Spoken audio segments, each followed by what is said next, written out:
Ciclones são tempestades tropicais formadas em centros de baixa pressão, áreas associadas à formação de nuvens, à umidade e a tempestades.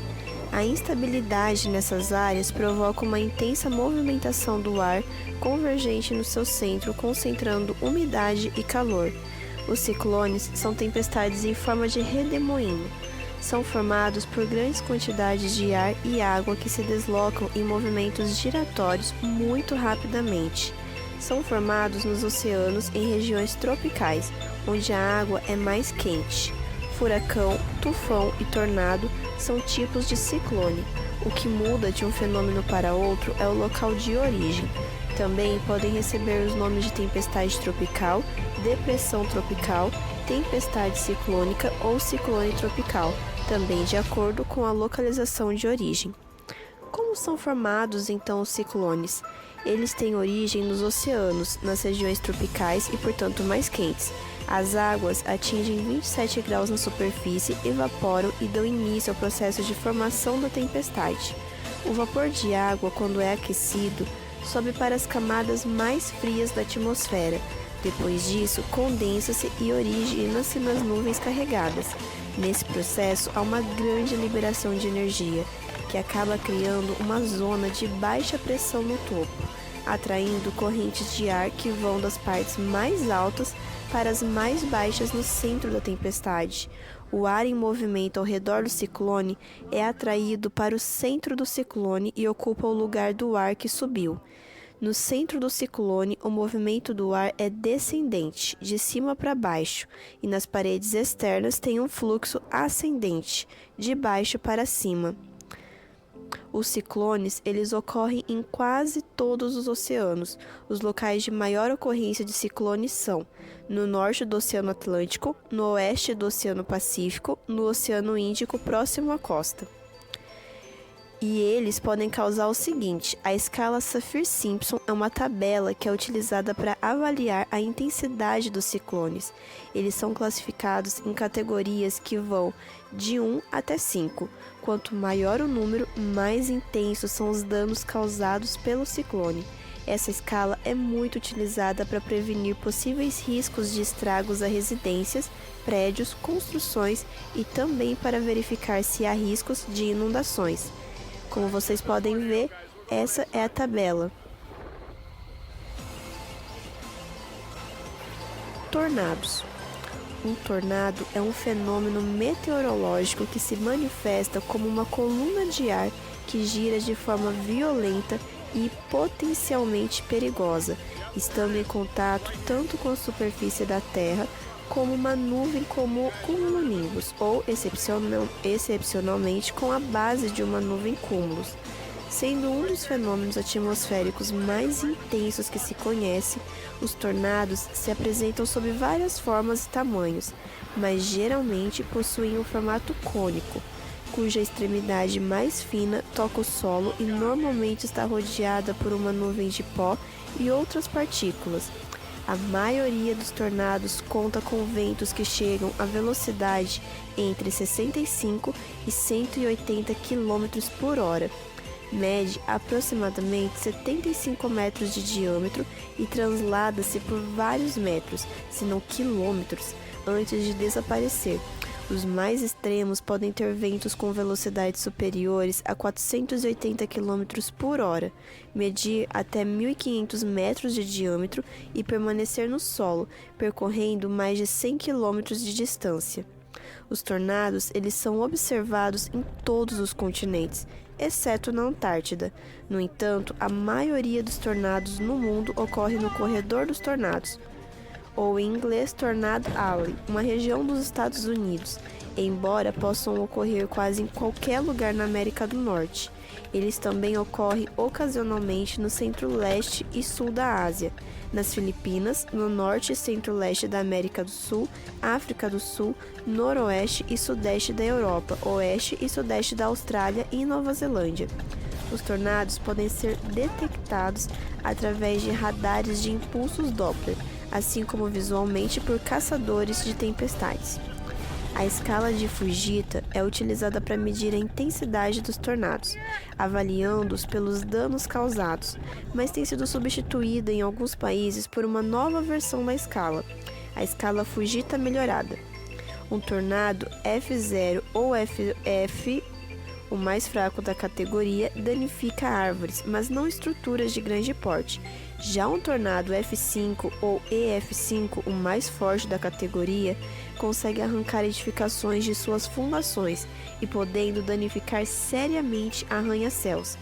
Existe ainda a escala Torro, que vai do T0 para os tornados extremamente fracos ao T11, para os tornados mais intensos. Aqui vocês podem ver então a escala, mostrando então os tipos de tornados, a velocidade e os danos que podem provocar. Inundações. Uma inundação, de modo geral, pode ser entendido como resultado da concentração da água de chuva em excesso, que não pode ser absorvida por solo já saturado e outras por formas de escoamento, por exemplo, em áreas hipermeabilizadas urbanas, onde o fluxo de água segue rapidamente para as baixadas e rios, superando a capacidade de escoamento, causando transbordamentos das margens, cheias e enchentes também podem ser provocadas por rompimento de barragens e represas, ou ainda pela abertura ou extravasamento de represas em períodos de fortes chuvas. As inundações são resultado da interação de fenômenos meteorológicos, tempestades repentinas, chuvas contínuas, intermitentes, hidrológicos, infiltração no solo, escoamento superficial seguindo a topografia, porosidade e saturação, e humanos, forma de uso e ocupação do solo, como urbanização ou hipermeabilização do solo. Nesse tipo de desastre, que são as inundações, o indivíduo ele pode acabar perdendo tudo, dependendo de sua localização da casa e intensidade da água. E esse tipo de desastre ocorre com muita frequência no Brasil, Índia e China, apesar de ocorrer em todo o mundo. Terremotos. Terremoto é um tipo de tremor abrupto e intenso que ocorre na superfície terrestre graças a fenômenos geológicos que ocorrem na litosfera. As suas consequências para o ser humano podem ser severas, acarretando a destruição de cidades e paisagens naturais, além de provocar sérias catástrofes, a exemplo do desastre ocorrido na usina nuclear de Fukushima, no Japão. Como surgem então os terremotos? A ocorrência dos terremotos está diretamente relacionada ao movimento das placas tectônicas e, mais especificamente, ao falhamento ou falha geológica, que significa a ruptura de uma rocha no interior da Terra.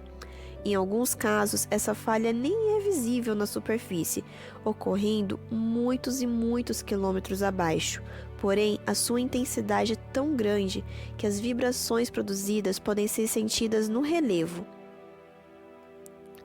A interação das diferentes placas tectônicas provoca aquilo que chamamos de zona de tensão, isto é, zonas em que a interação entre dois corpos rochosos é intensa, gerando um contínuo reforço. Assim, quando essa tensão supera os limites de resistência das rochas, ocorrem alguns rompimentos que liberam grandes quantidades de energia que se manifestam na forma de tremores e vibrações. Através de um instrumento denominado sismógrafo, é possível medir as vibrações internas da Terra. Graças a esse instrumento, conseguimos encontrar importantes informações, como as camadas terrestres e os movimentos endógenos. Além disso, outra importante função do sismógrafo é medir a força com que ocorrem os terremotos. Essa força é medida em uma escala, que chamamos escala Richter, que varia entre 1, muito fraco, e 10, muito forte. Os tremores inferiores a 3,5 graus não costumam ter grandes efeitos sobre a superfície, sendo apenas registrados pelo sismógrafo. Entre 3,5 graus e 5,4 graus já podem ser sentidos, porém sem muitos estragos. Entre 5,5 graus e 6 graus causam pequenos danos à superfície. Já entre 6 graus e 8 graus, os danos podem ser severos, e acima disso, grandes catástrofes em uma superfície superior a 100 km de extensão ocorrerão. Os estudos sobre os terremotos, suas causas e consequências foram extremamente importantes para o planejamento de cidades, com prédios e casas adaptados a essas ocasiões. No entanto, algumas tragédias resultantes da atividade sísmica ainda podem ser eventualmente registradas. Tsunami. Tsunamis ou tsunami são gigantescas ondas que possuem um grande volume de energia e que ocorrem nos oceanos. Essas ondas são causadas pela movimentação das placas tectônicas localizadas abaixo dos oceanos. As placas oceânicas mais densas deslizam sobre as placas continentais que são menos densas, num processo que recebe o nome de subducção.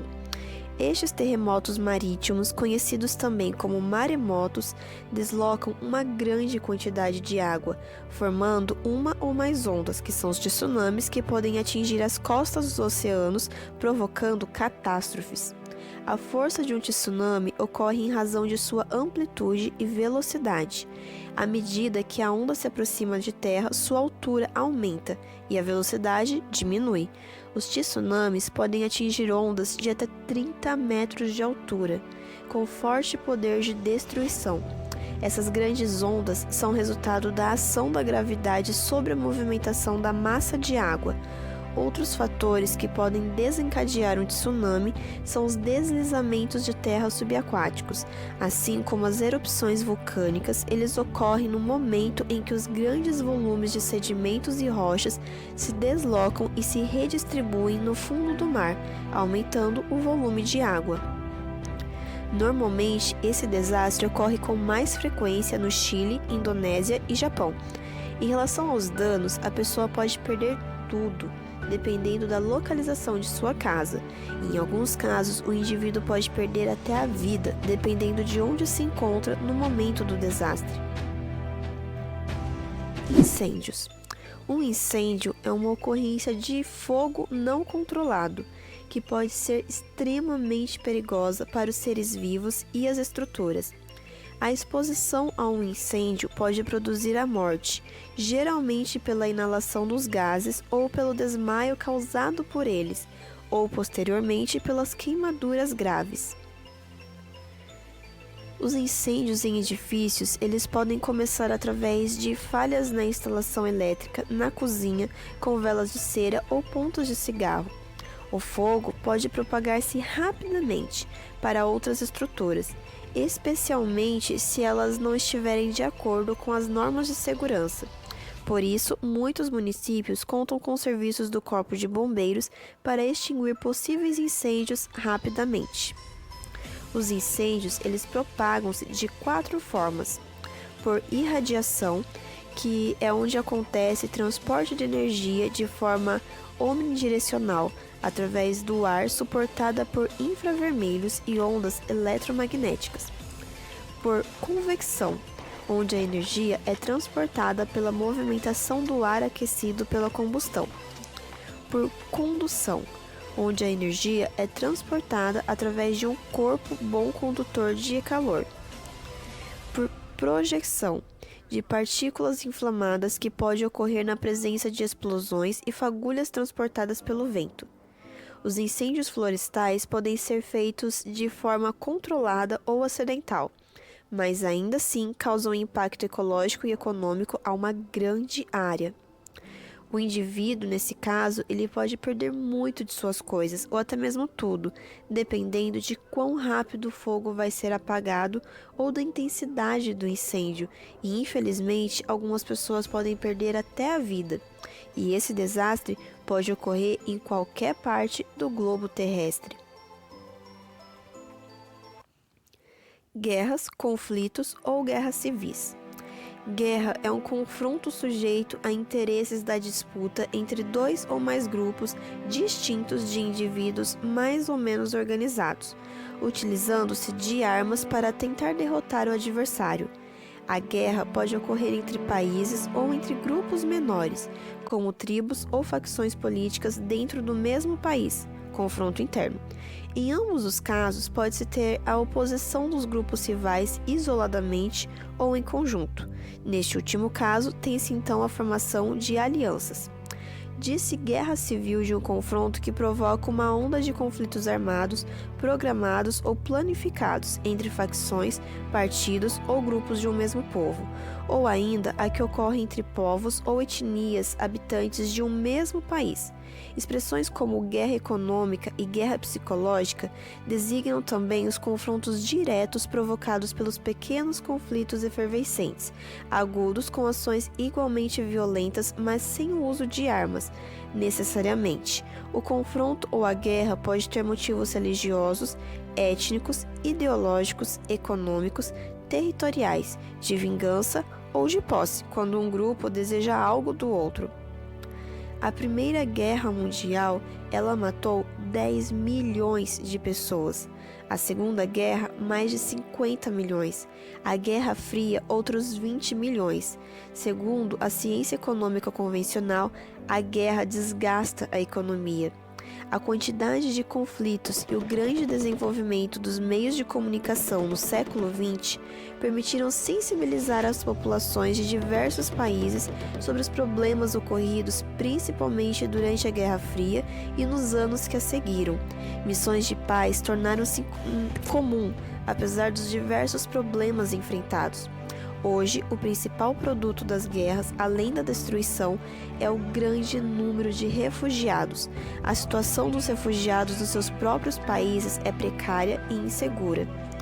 Entre 1740 e 1974, o planeta teve 13 milhões de habitantes e assistiu às 366 guerras de grandes dimensões, ao custo de 85 milhões de mortos.